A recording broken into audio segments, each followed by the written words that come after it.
Hello, how you guys doing? Hope you're doing well. James here.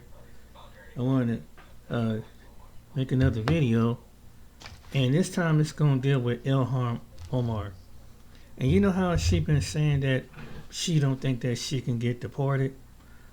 Well, this guy, of course, this channel, they gonna get her out of office, and I'm about to show you what she violated, according to what he point out. Let's see what he got to say. Any time, even 25 to 50 years later. That's absolutely massive, ladies and gentlemen. That's what I mean by Ilhan Omar should be freaking out right now. Ladies and gentlemen, another massive development just dropped in this Ilhan Omar saga. Last week we reported that she is currently being investigated for her role in the fraud committed in Minneapolis. Well, now investigators are tracking the web of fraud to other Minnesota Democrats, such as Congresswoman Ilhan Omar. Many of the suspects linked to the scheme live in her district, including a restaurant owner who hosted events for her.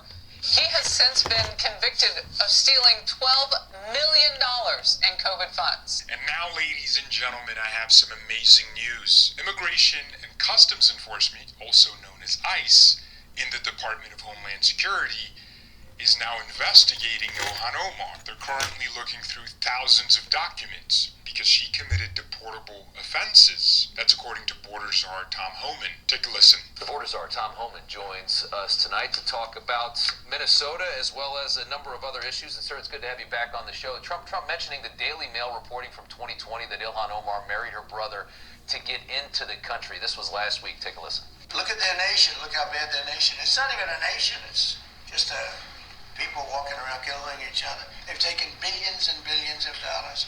They have a representative, Ilhan Omar, who they say married her brother. It's a fraud. Calls that a fraud. It's a story that has never been successfully refuted, even though it's now a 5-year-old story.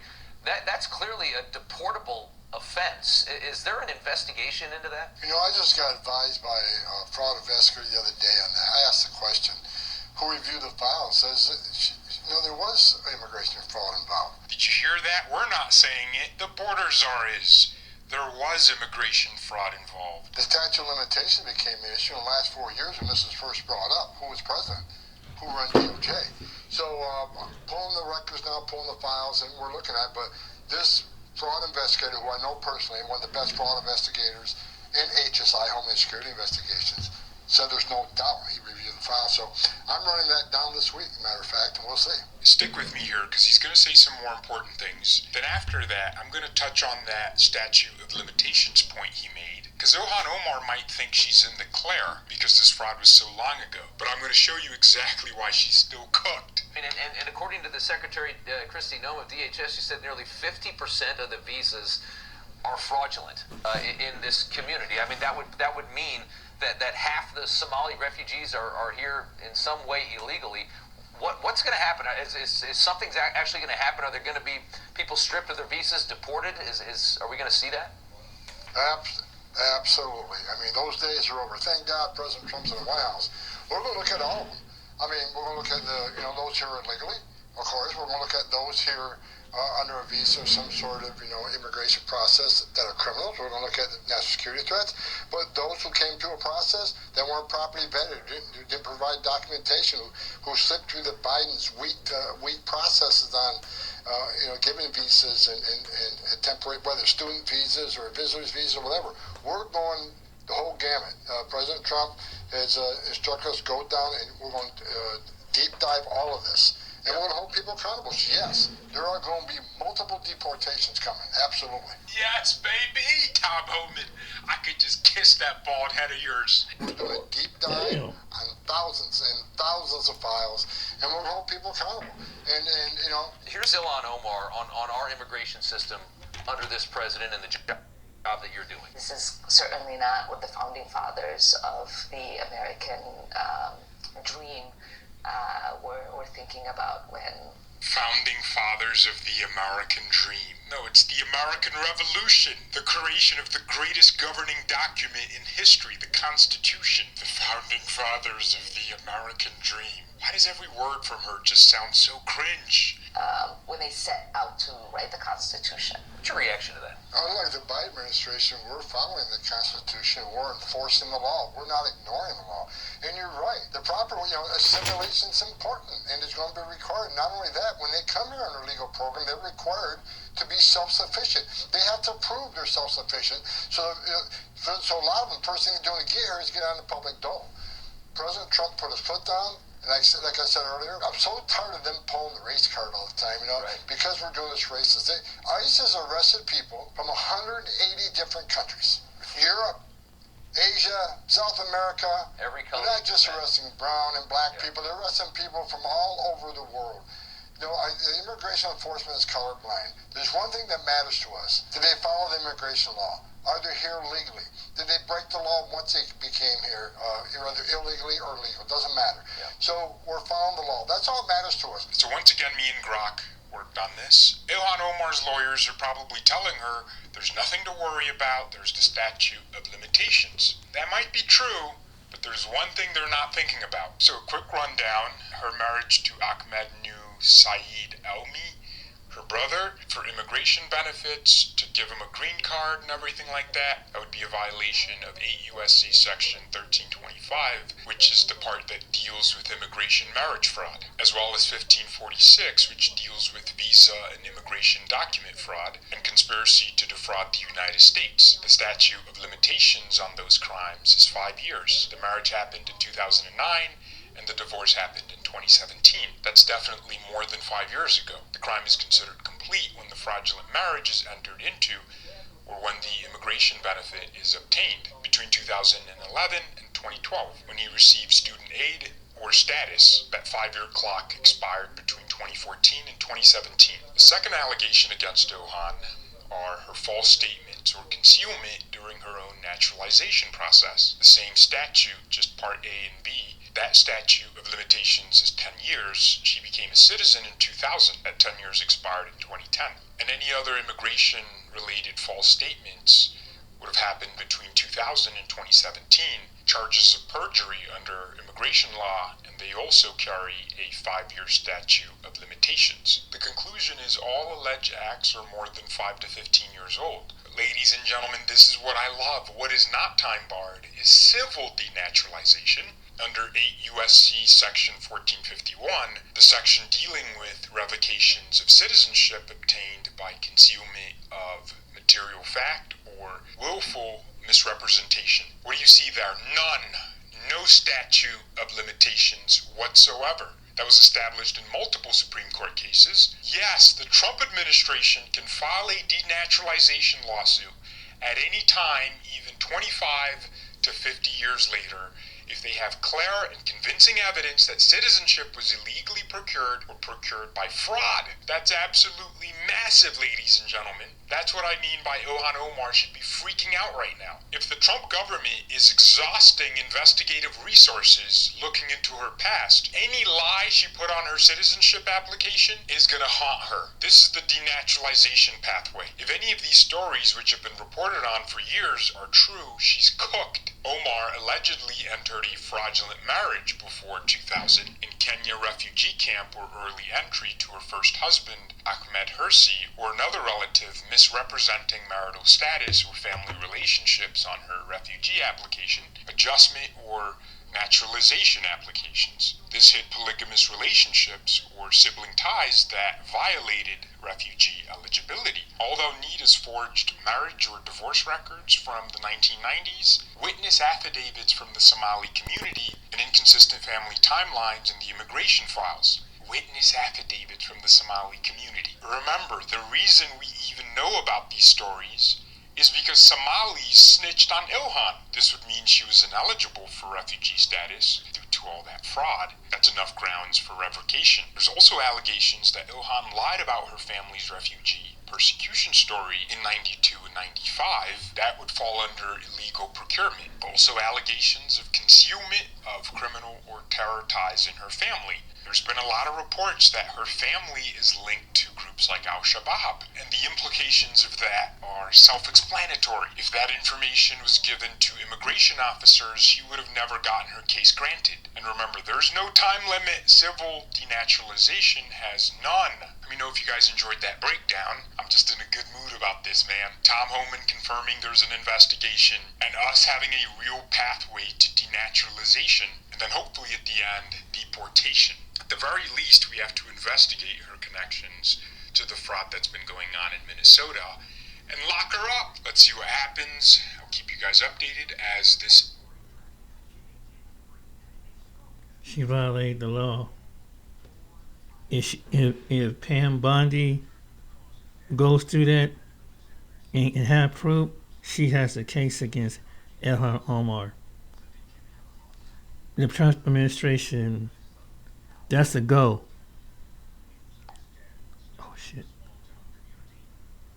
Oh shit. Sorry. Damn it. It's not what I wanted. Yeah, so she really screwed up. She really screwed up big time. Ooh, man. She screwed up big time. And if she takes that to court and bring it before the Supreme Court and they have the proof and they put the evidence there in front of the judges, she's gone. She's gone, ladies and gentlemen. I'm telling you, she's gone. And I mean, she's gonna have to get, because she's thinking that she can't get kicked out of Congress. And what she don't realize, you violated this. You took a kind of like an oath to serve the people of the United States and the people of Minnesota, not just the Somalians. So she's in trouble, and she really think that she can't get kicked out. But that if they take that case to take it to court, she's good as gone. She made a big mistake, you know, and a lot of people just don't know America. They think they know the American system, but they don't know it really, really well. And it's going to get worse. And this is happening right now. The Somali leaders. This is the strangest way I've ever seen to eliminate the parasite that causes type 2 diabetes. And the reason you've never heard about this, greedy big pharma. Sorry about that. One of the things that I'm learning about being a leader is that you are always aware. You always have your finger on the pulse on the people that you are leading.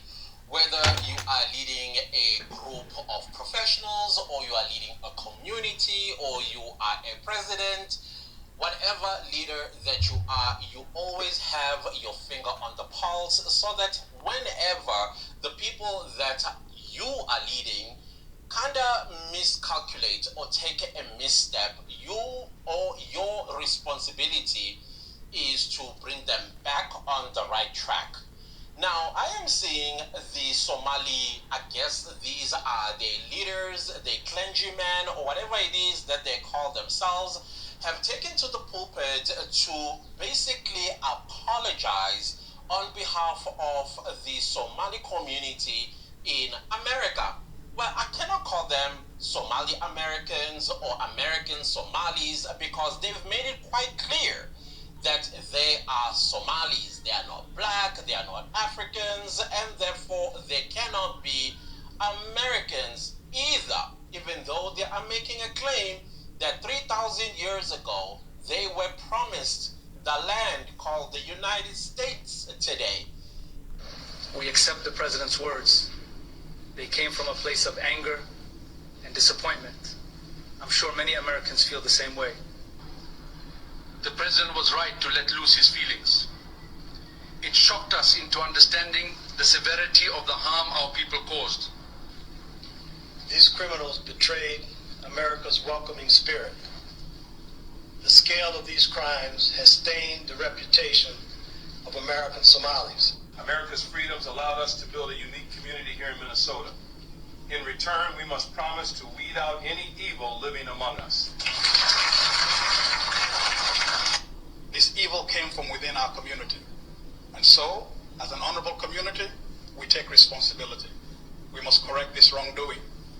And I was asking myself the other day, I mean, forgive me if I'm being ignorant about these people of Somalia, but this is your opportunity to also educate rather than making threats on me, warning me to stop talking about Somalis.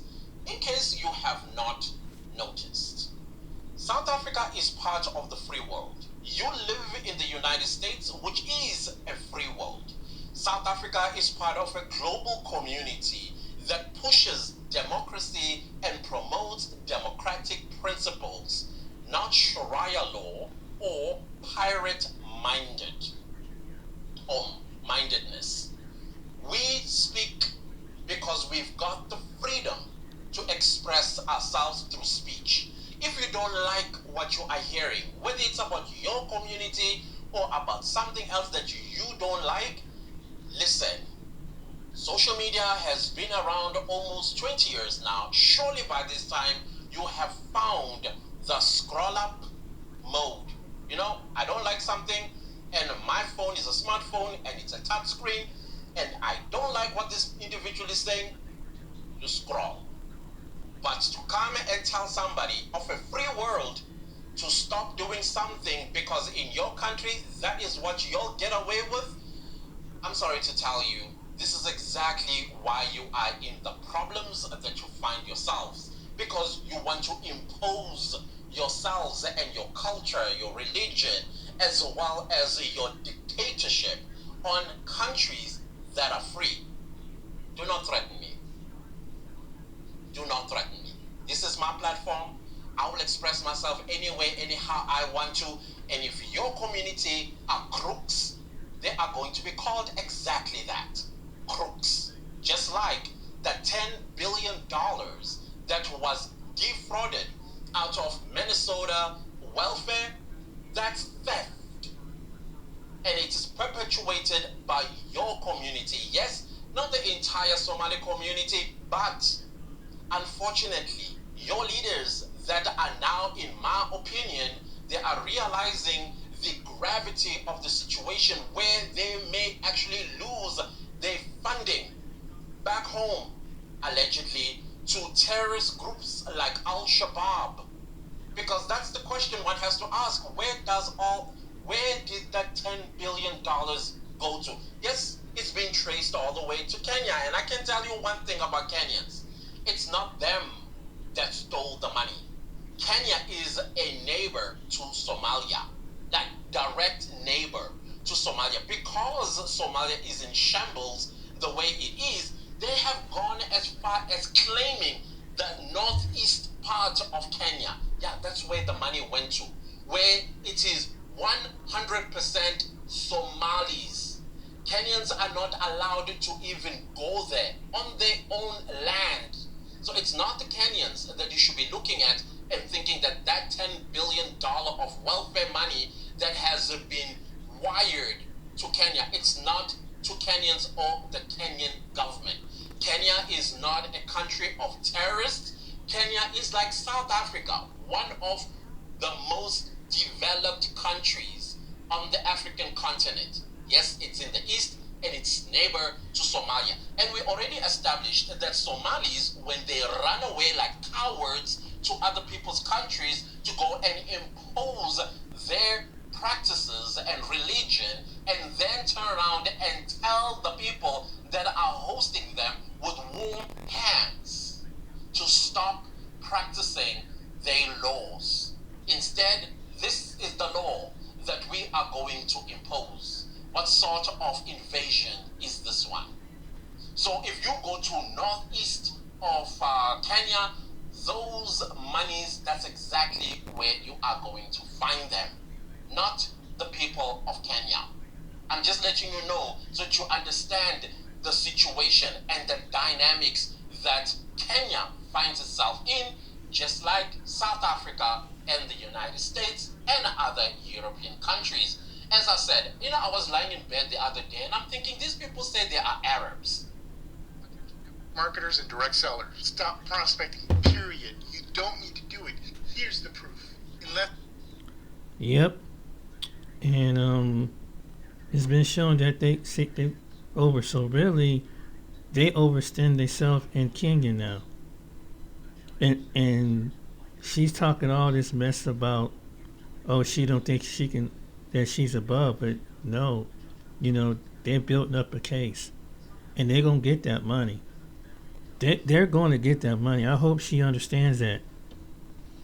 They're gonna find some way to get that money. If they don't, there's gonna be people going to jail. Yeah, they're not playing. A couple, it's bad enough people spend you take 100,000, but this was billions of dollars. You trust me, boy. This is what she said. The DOJ investigating all of this hard. That's the U.S. attorney you just saw there in California. The DOJ, Pam Bondi, coming out saying there's going to be some heads that roll. I mean, they're looking in to Ilhan. How do you like that? Ilhan gotten gains. That's the title in the Daily Mail. Ilhan Omar facing probe over how her family wealth somehow skyrocketed to $30 million in just 1 year. Yeah, that's a question I'd like answered, and believe me, they're looking into it. Tim Walz also under the microscope right now, and Caroline Levitt says that's not the end of it.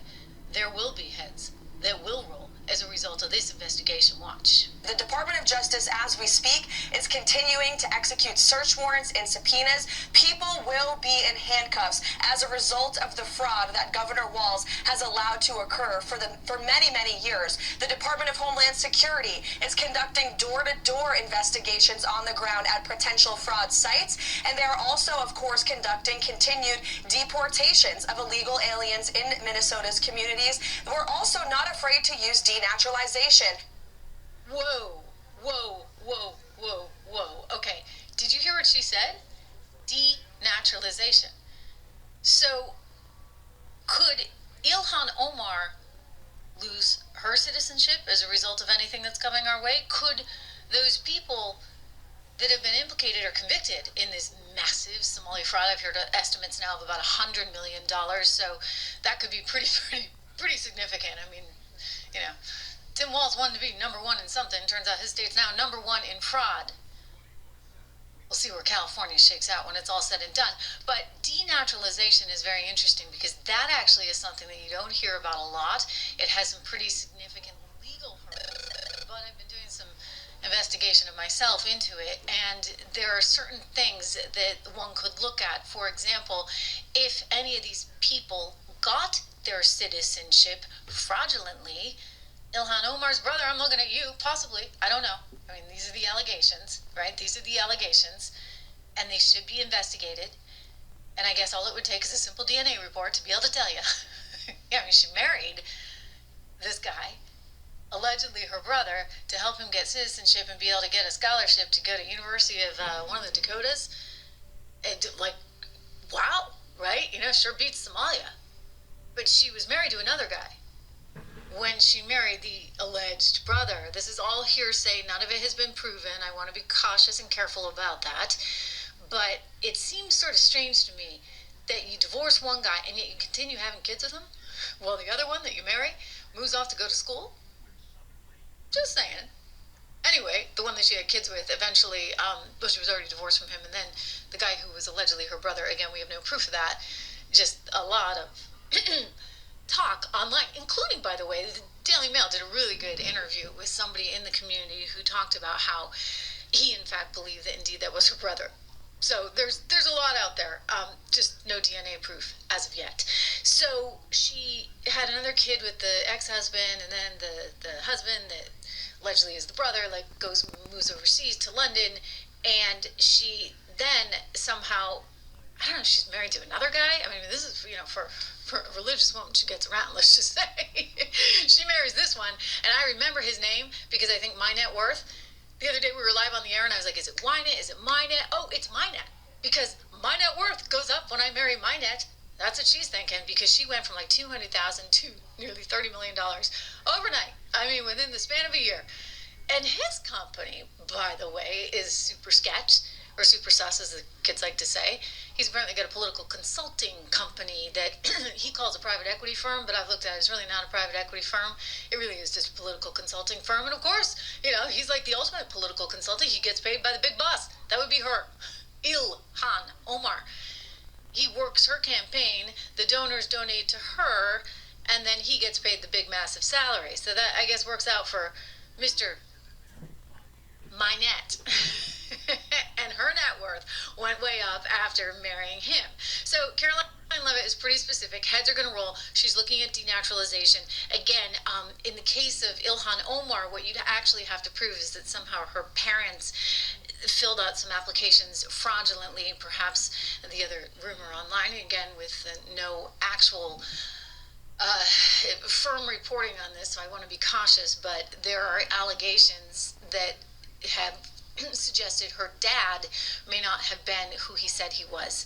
And if her father actually had ties to the regime that was repressing people in Somalia, that would put her citizenship in danger, especially if at 17 years old she went along with those lies in any way, shape, or form. So it might be kind of, a high bar to get there, but it's something that they are addressing and they are bringing up. Meanwhile, the FBI, Kash Patel, saying, look, to date, the FBI has dismantled a $250 million fraud scheme that stole federal food aid meant for vulnerable children during COVID.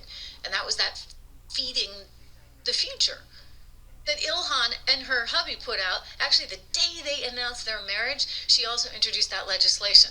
That must have been a big wedding bill they had to pay off. I'm kidding, but maybe not. The investigation exposed sham vendors, shell companies, and large-scale money laundering tied to the Feeding Our Future network. Furthermore, many are also being referred to immigration officials for possible further denaturalization and deportation proceedings where eligible.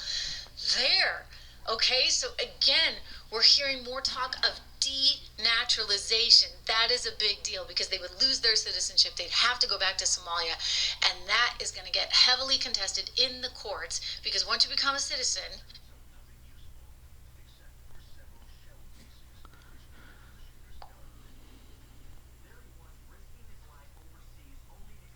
I'm a urologist, and this is the one thing I teach my patients to Here's the shrink guy their that's a swollen veteran. prostates that no other doctor even mentions. I've been studying men's health for 15 years, and the patients who... I just got done listening to Ilhan Omar talk about how horrible and terrible and dirty and everything else that this country is. Denigrating this country, denigrating half the people in it. This country has been very kind, benevolent, and gracious to her and countless others. We gave her asylum. We gave her a place to live. We gave her an education. We gave her a pathway to become a sitting United States congressman. But to me, it goes deeper than that. See, I'm an Iraq and Afghanistan veteran. I was 22 years old when those planes flew into those buildings, and me and thousands of other young men across this country answered the call to go over there and combat this evil that was on our shores, that had finally hit us. And what we were told over and over again is that we go over there and we fight them over there, we will not have to fight them here. And now here we are. We're retired. We're out. We're ready to start pursuing a life of our own. And what does this country do? To that enemy that we went over there and we fought to keep over there because that's what we were told. We kissed our families goodbye. I watched my wife cry while I got on that bus to go to the airport or go to the airfield. I watched my son cry because he didn't know if or when he was going to see me again. And then I come home. I've been retired for 8 years. And I come home and what are we seeing? We're seeing entire communities being taken over by the very people that we fought to keep off of our shores. Dearborn Mission is completely freaking taken over. Now we have mosques in Minnesota, Texas, Missouri, all over the country, promoting Sharia law. Do we really have to tell people that Sharia law is incompatible with the United States Constitution? We were told that if we fought them over there, we would not have to fight them here, but what do we have? What did you do? You elected it mayor of New York. You gave it Senate seats in Minnesota. Now I want you to turn around. I want you to find an Iraq and Afghanistan veteran somewhere around you, and I want you to look them in the eye and tell them why they should not feel betrayed. Do it. I dare you. this brother, I can't even refute anything that he said. Thanks to him and people, like him that served. I was actually in during that time. I was actually in the military when those two planes hit. And it is somewhat of a slap in the face, when you see and you hear everything that has happened and transpired over the better part of 4 years or so. They've allowed, full cells, terror cells over here in our nation. Word on the street is that they've allowed about 1 million of these people to come set up shop right here in our country. People are thinking that the enemy is on the outside, but the enemy is within. And they still want people to have their heads in the sand. And mainstream media still decides not to cover the fraud and the waste and all of these, other shenanigans that are going on in our nation. They refuse to cover it, and you have to ask yourself why. Let me give you a few reasons as to why it's an absolute hellhole. The average IQ, and in the States we do pretty well. We're not as high as some nations like Japan, right? But it's about 97.4, right there in the center of the bell curve. Somalia, the average IQ is 67. Ooh. 70 is retarded. Sorry, retarded. 70 or less is legally retarded. Oh boy. The average IQ of Somalia is the equivalent to a legal retard in the United States. You wanted to use functionally, but you it's pulled back. Not even really functional. It's just the legal threshold. And by the way, some of that is because of malnourishment. That's a huge component of it. Also inbreeding, we'll get to that. But the life expectancy in Somalia is 54 years. 54 years. And the country has been at war for 4 decades. 4 decades. Gosh. I mean, compare that to the 12-day war. Like, that's a long war, and it's just always a stalemate because everyone has an IQ of 67 or less, or I should say the average. Average, it's true. And then you end up with huge swaths of these people in a place like Minneapolis, St. Paul. How? I want to know why they went from hot to, very cold. Yeah. Well, it's by design. Another thing, too, by the way. Worst place to choose, really. Also, when they come here, please check their bags because 3 of the deadliest snakes in the world, they're also found in Somalia. So the puff adder, the Somali carpet viper, and the black mamba, those are in Somalia. And they're no joke. I've seen snakes on a plane. I know this. Yeah, exactly. And by the way, just so you, how is their IQ so? Well, malnourishment, of course. But half of Somalis show genetic signs of inbreeding. Oh, no. If you actually look at this. There's a lot of inbreeding. By the way, this is very common across Islamic nations across the world, and that also contributes significantly to lower IQ. It does. And when you have an IQ rate that is that low, that is functionally retarded, you don't need to have a nation filled with geniuses, but you need to have a baseline level of average IQ that allows for innovation, that allows for basic functions of society to be performed. That can't happen with an IQ of 67. It can't happen when they are inbreeding with no signs of stopping. And again, please don't forget, Ilhan Omar is no stranger to this. She married her brother. Yeah, you have the marriage certificate. And you think about this. It's so damning. These Somalis here, and people get, I can't believe you would say this, they're just as American as you. No, they're not. No. They're not. Well, why do you say they're not as American as you? Well, my parents were born here. My dad's parents were born here. His parents' parents were born here. We've been here for a long time. We speak the language. We contribute. You adopted the culture. Yeah, we don't bang our cousins. You don't. We don't. Brothers. That's part of our culture here. We treat our animals well. Even button my work pants anymore. Had to buy new ones. 2 sizes bigger. Yes, that's a very interesting point. But, I feel for the veteran, what he was saying about, it's a shame that it is like a slap in the face to the American people. And Tim Walz and people like that, they don't care. They don't see the bigger picture. And, this country is, it's not, if you don't do something about it, then it's not so much, people are welcome to come here from all over the world. And majority of people that you do, certain segment of people that do from our world, they have their religious institution that they put up. They have their businesses that they put up. And they're not really trying to infiltrate, put their laws of what they practice from another country on and try to put them in American laws and try to put representatives so they can push it like you have Minneapolis and Dearborn. And soon to be, it's going to be New York going to be the same way. Believe it or not, I think New York's going to have its last Christmas.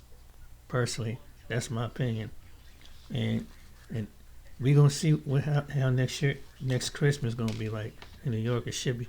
Hope it's gonna be like it was, because the kind of mayor you have up there. But anyway, this is the news, and it's a slap in the face, like he said what she did. So anyway, we have to wait and see. But yeah, she's going to be put out of office. She don't know, but they gather the case. She broke her constitutional law being in Congress. She thinks she can't get impeached. Oh yeah, there's been people been impeached up there and been kicked out. Look what they did to Santos. With that guy Santos, whatever, and Hernandez and a couple other people. Oh, you can be put out of Congress and charged. Then the guy went to prison. Both went to prison, I think. She need to really reassess that. Anyway, guys, I hope you like this video. Like and subscribe. Till next time. Good luck, and just hang on. Wing in the prayer, guys. We're gonna get through this. Be blessed. See you on the next video.